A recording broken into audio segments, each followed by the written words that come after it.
তো একজন দেব fan comment করেছে যে দাদা তোমার পোস্টারটা দেখে ফেটে গেল ব্লা ব্লা ব্লা ব্লা ব্লা ব্লা ব্লা ব্লা। যাই হোক, চলো আগে কাজের কথা বলিনি, তারপর এই কমেন্টটা নিয়ে কিছু কথাবার্তা বলবো। ওকে, দেখো আমি অ্যাকচুয়ালি ওয়েট করছিলাম এই ক্যারেক্টার পোস্টার গান সমস্ত কিছু আসবে, কারণ দেখো ওই একটা একটা করে পোস্টারের জন্য একটা করে ভিডিও বানানো, না তো আমি অত ভিডিও বানানোর সময় পাই, না তো আমার পক্ষে রোজ রোজ রেগুলার ভিডিও বানানো পসিবল। আমি অনেকগুলো ম্যাটেরিয়াল এক জায়গায় হলে পরে তারপর সব কটা নিয়ে কথা বলতে পারে আমি বেশি পছন্দ করি। তো আজকে এই হায়রে বিয়ে এই গানটা রিলিজ হয়ে গেছে, গানটা শুনলাম। আমাদের পেয়ারে লাল মার্কা যে জুটিটা যেটা ছিল সেই জুটিটা ফেরত এসছে, বাট অন্য রকমভাবে। দেখো এই যে পেয়ারে লাল, ঠিক আছে, ওকে, এই গানটার কিন্তু আমি ভাই একদম বেহুদা ফ্যান। ওকে, না আমি ভাবছিলাম যে এই গানটার মতো কিছু হয়তো একটা হবে, কিন্তু এটার ভাইব বা এটার এনার্জি অনেকটা ডিফারেন্ট। ঠিক আছে, প্যারে লাল ও আমার প্যারে লাল, মোর দিলের উইলে লিখে দেবো কার নাম রে, সে আমার প্যারে লাল রে। যাই হোক, নাও দ্য থিং ইজ যে প্যারে লালের ভাইবের মতো কিন্তু এটার ভাইব কিন্তু নয়, এটার ভাইব কিন্তু অন্যরকম। তো সেটা সত্ত্বেও আমার এই গানটা কিন্তু খারাপ লাগেনি, আমার বেশ ভালোই লেগেছে। গানটার মধ্যে বেশ শালীনতা বজায় রেখে শাড়ি টাড়ি পরে একটা আদিবাসী কালচার সেটাকে পোর্ট্রে করা হয়েছে, হাইলাইট করা হয়েছে, রুটেড কালচার, যেটা দেখে মানুষজন আজকাল খুব খুশি হয় এবং সেটা দেখে কাইন্ড অফ আমিও খুশি হচ্ছি। ঠিক আছে, কারণ ভালো লাগছে পুরো জিনিসটাই। তো আমার কিন্তু গানটা দুর্দান্ত লেগেছে।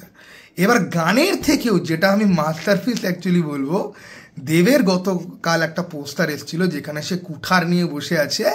ভাই ওই পোস্টার সেরা হয়েছে ভাই, ওই পোস্টারটা দুর্দান্ত হয়েছে। ঠিক আছে, যারা বিশ্বাস করে না যে দেবদাকে নিয়ে আমি ভালো বলতে পারি, দয়া করে একটুখানি কিশমিশ বা কাছের মানুষের রিভিউগুলো একটুখানি চেক করে আসতে পারো।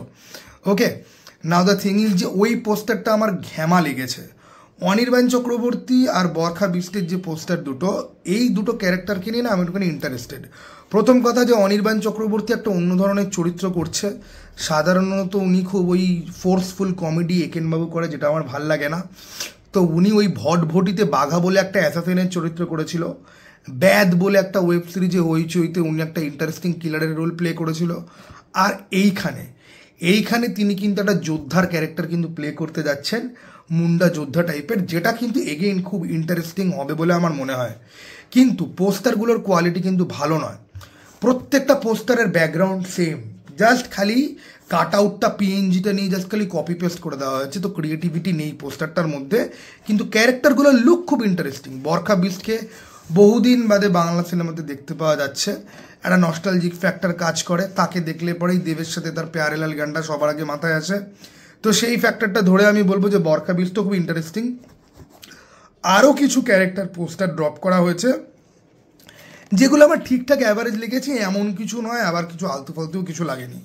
তো এই হচ্ছে গিয়ে পুরো টপিক, যা যা বেরিয়েছে সমস্ত কিছু নিয়ে আমার রিয়াকশান, আমার রিভিউ, আমার বক্তব্য। এইবারে আমি আসি হচ্ছে কি শুরুর এই কমেন্টটা। আচ্ছা ভাই, দেবদা ভালো পোস্টার এলে পরে আমার কেন ফাটবে? আমি কি দেবদার প্রডিউসার যে দেবদার লস হলে পরে আমার ফাটবে, হিট হলে পরে আমার ইয়ে হবে? আরে দেবদা যদি ভালো সিনেমা করে তাহলে আমারই ভালো, তাহলে আমি ভালো বলার সুযোগ পাবো। দেবদার সিনেমাকে ভালো বললে পরে 4টে অডিয়েন্স আমাকে সাবস্ক্রাইব করবে। যেরকম প্রধান সিনেমাটা খুব ভালো লেগেছিল, ভালো বলেছিলাম, কত লোক সাবস্ক্রাইব করেছিল। আবার টনিক আমি গালাগাল দিয়েছিলাম, কত লোকজন আমাকে খিস্তি মেরেছিল। তো দেখো ভাই, আমি যেহেতু কোনো ফ্যান বেস ক্যাটারিং করবো না, আমি যেহেতু ভালো কাজকে ভালো বলবো, খারাপ কাজকে খারাপ বলবো, তো আমি সবসময় চাই যে সবার ভালো কাজই যেন আসে, তাহলে আমার কাজের প্রেশারটা কম হয়ে যায়। খাদান যদি আজকে একটা ভালো একটা সিনেমা যদি হয়, আমি হল থেকে বেরিয়ে রিয়েলি বলতে যদি পারি, যেটা আমি টেক্কার জন্য হোপ করছিলাম যে বাট টেক্কা একটা জঘন্য সিনেমা, খাদান যদি খুব ভালো যদি হয় আমারই চাপ কম ভাই, বলবো ভালো কথা, দেবের ফ্যানরা এসে সাবস্ক্রাইব করবে, নাহলে গালাগাল দিলে পরে আনসাবস্ক্রাইব করে দিয়ে দিব্যি বেরিয়ে যায়। রোলেক্সের সময় আনসাবস্ক্রাইব অনেকেই মেরেছিল, আবার এই রাজার রাজা গানটা ভাল লেগেছে, সাবস্ক্রাইবার আবার অনেকেই ইয়ে করলো। তো দেখো ভাই, আমি বাকিদের মতো ওই দেব যা করবে তার সব ভালো আমি বলতে পারবো না। ওকে, তো এটা হচ্ছে কি একটা ব্যাপার। নাও এই যে তোমরা কমেন্টগুলো যে করো না, তোমরা না আমাদেরকে খুব বেশি গুরুত্ব দাও।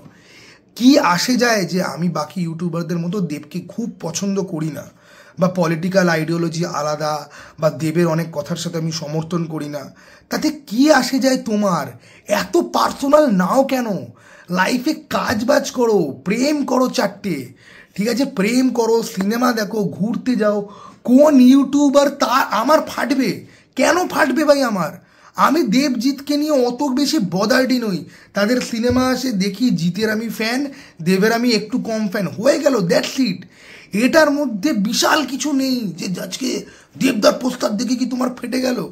ভাই এগুলো খুব বোকা বোকা কথা, এগুলো বলো না, এগুলো ভেবো না, এগুলো সময় নষ্ট। আর দেবজিৎ বাইরেও আরও প্রচুর কিছু রয়েছে লাইফে, আরও কত সিনেমা রয়েছে, আরও কত মানুষ রয়েছে। এই জন্য আমি সবাইকে বলি যে ভালো ভালো সিনেমা দেখা আরম্ভ করো, ভালো ভালো জিনিসপত্র পার্সু করো, জানো আগে ভালো জিনিসের ব্যাপারে। ওকে, চলো টাটা ভাই, আবার যেন দেখা পাই, অনেক জ্ঞান দেওয়া হয়ে গেছে একদিনের জন্য।